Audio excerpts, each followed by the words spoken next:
Bonjour tout le monde, merci d'être sur la chaîne Pautina. Merci de regarder cette vidéo interview avec la créativité connectée. Aujourd'hui, j'ai une invitée pour vous qui s'appelle Séverine Griesel-Goetz. C'est une femme extraordinaire. Elle est psychologue libérale depuis maintenant une dizaine d'années et elle va vous parler de son expérience de vie atypique. Elle va vous dire comment est-ce qu'elle a réussi grâce à la créativité faire face à certaines douleurs. Bonjour Séverine.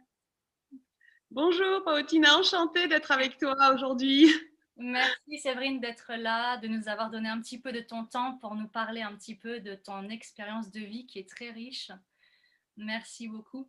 Est-ce que tu peux nous dire, Séverine, comment en fait la créativité a été une porte vers la guérison et la reconstruction de toi?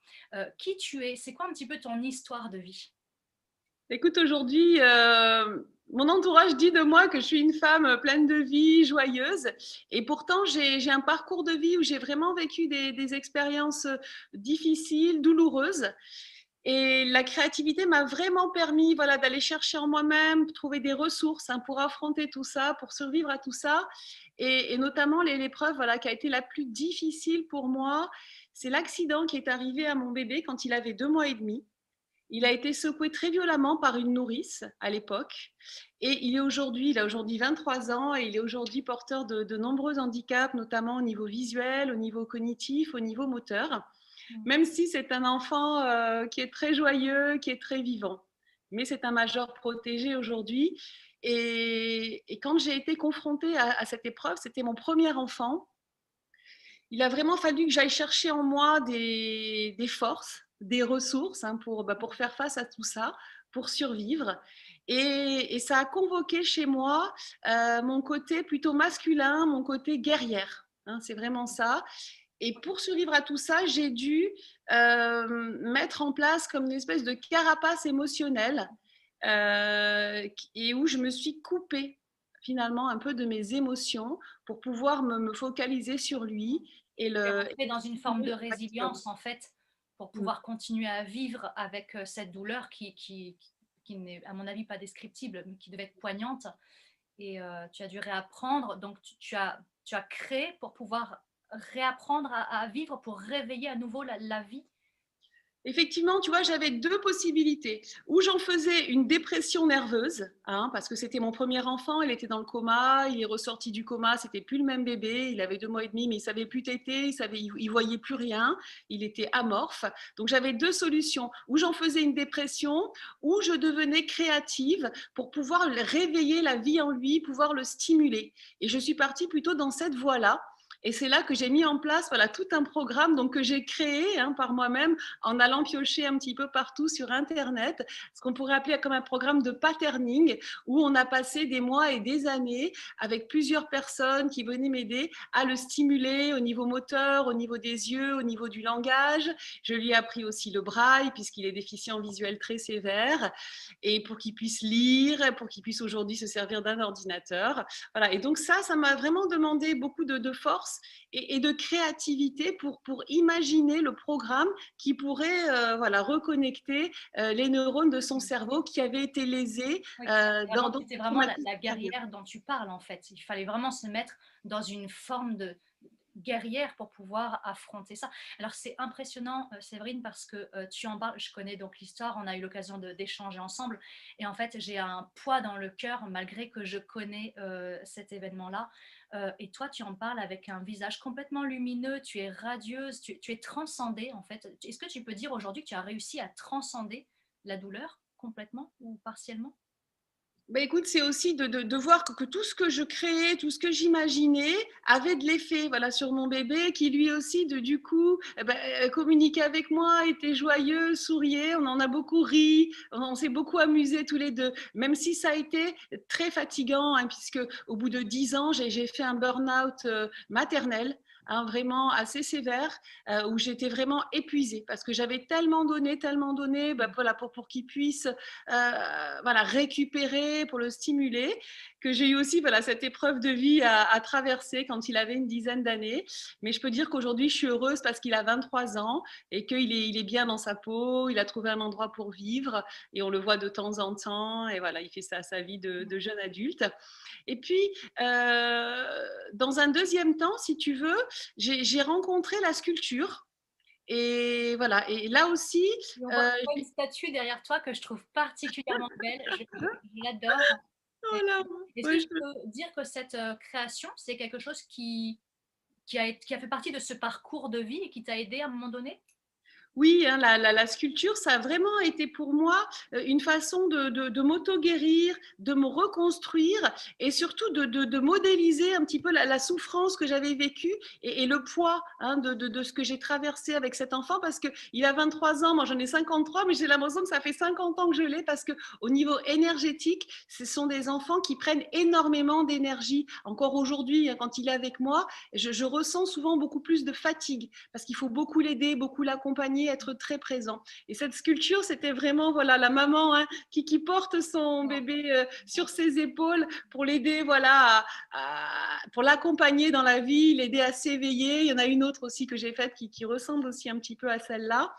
Et puis, pour moi, c'était mettre les mains dans la terre. C'était aussi une façon pour moi d'aller dans la matière et d'aller dans le corps, d'aller dans mes mains, de créer et de libérer un petit peu le mental. Je suis quelqu'un qui pense beaucoup et quand je suis dans la terre, je suis dedans, dans la terre, je suis concentrée et du coup pour moi, voilà, c'était vraiment aussi une façon de revenir dans le corps et puis de laisser partir voilà, des tensions, de modéliser un petit peu mes états d'âme. Est-ce que tu as eu d'autres formes créatives qui t'ont permis de surmonter ces dures années? Tu parlais d'écriture, je crois. D'ailleurs, tu as écrit un roman. Oui, alors si tu veux, voilà, j'avais écrit un petit peu quand il était petit. Et puis une fois, après, j'ai fait beaucoup de stages de développement personnel. Et je suis partie une fois dans le désert. Et en fait, il y avait une tempête de sable. J'étais dans une petite chambre avec des voilures. Et là, je me suis mis à écrire. Donc des cahiers, des cahiers, des cahiers dans cette petite chambre avec le vent, le désert autour. Et là, j'ai commencé à écrire son histoire du début jusqu'à la fin. C'est ses 20 ans d'histoire, puisque c'est son histoire de vie, plus toute une procédure judiciaire qui a duré 20 ans pour qu'il puisse être reconnu comme victime de secouement, hein, qui est une infraction pénale.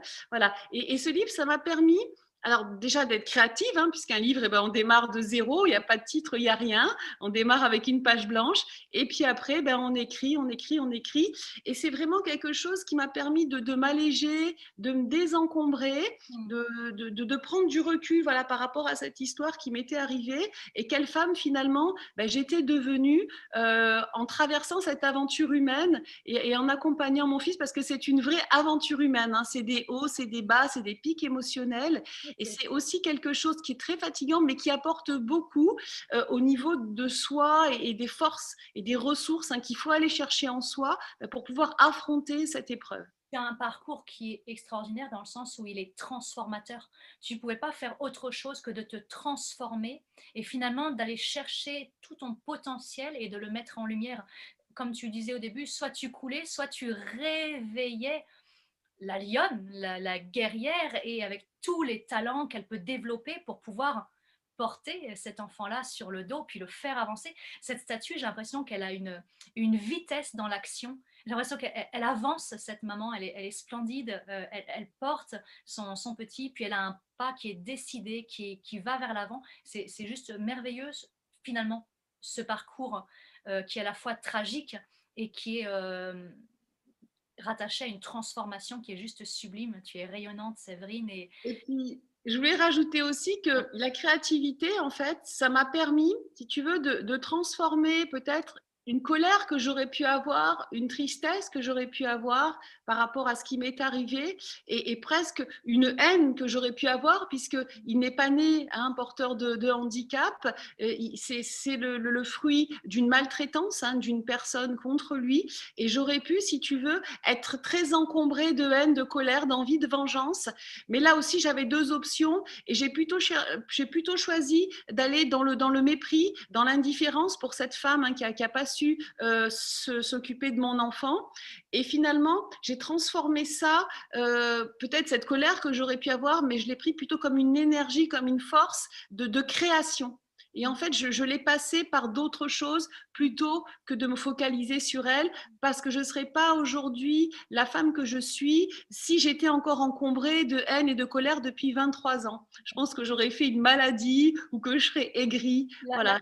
Et donc, c'est vraiment ça la leçon de vie aussi que ça m'a apporté et que je voudrais transmettre, c'est qu'on peut transformer les émotions sous forme de créativité voilà, pour se libérer en fait. Oui, tout à fait. Tu me disais aussi, grâce à cette capacité donc de devenir forte, d'être dans la résilience, d'être cette femme guerrière que tu es devenue, tu as donc réveillé beaucoup plus la polarité masculine en toi. Il a fallu qu'après tu rééquilibres ça, que tu retrouves une polarité plus douce, une polarité féminine. Oui, parce que si tu veux, moi, en tous les cas, ça a été ma façon de faire parce que aussi, enfant, j'étais un peu garçon manqué, j'avais déjà hein, cette polarité masculine en moi. Et là, ça m'a vraiment permis justement d'aller de l'avant, de prendre des décisions, d'agir. Voilà, et c'est vraiment cette force-là qui m'a portée. Mais à un moment, si tu veux, et ça sera peut-être l'objet hein, d'une prochaine interview qu'on fera toutes les deux, c'est un moment comment aussi j'ai rencontré le développement personnel et le tantra pour aller aussi rééquilibrer mes deux polarités pour pas rester que dans cette énergie de guerrière, de femme forte qui au final a commencé aussi à un moment à m'épuiser. Oui. Du coup, qu'est-ce que tu as fait, toi, Séverine, quand tu t'es rendu compte que cette polarité masculine était trop élevée, peut-être, et qu'elle devenait envahissante? Comment tu as réussi à faire ce rééquilibrage avec ta polarité féminine? Écoute, cette polarité masculine, elle m'a vraiment permis de décider, d'accompagner mon fils, de prendre des décisions, de mettre des choses en place. Mais à un moment, j'ai senti qu'il commençait à y avoir un déséquilibre en moi parce que cette polarité, elle m'avait coupé aussi un peu de mes émotions. Et donc, je me suis dit, il est temps pour toi, maintenant que ton fils va mieux, d'aller retrouver ta polarité un peu plus féminine et de te reconnecter à tes émotions.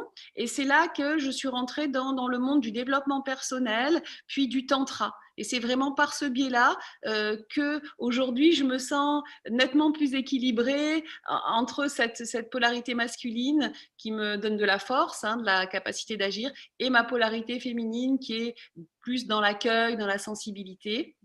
Voilà.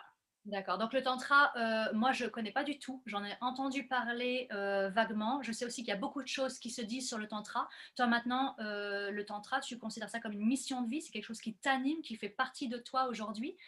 Est-ce que tu auras l'occasion de nous en parler, Séverine? Oui, bah écoute, avec plaisir, hein, ça fera l'objet d'une autre interview entre nous deux où je te dirai vraiment comment le développement personnel et le tantra ont vraiment mis de la magie dans ma vie et illuminent ma vie aujourd'hui.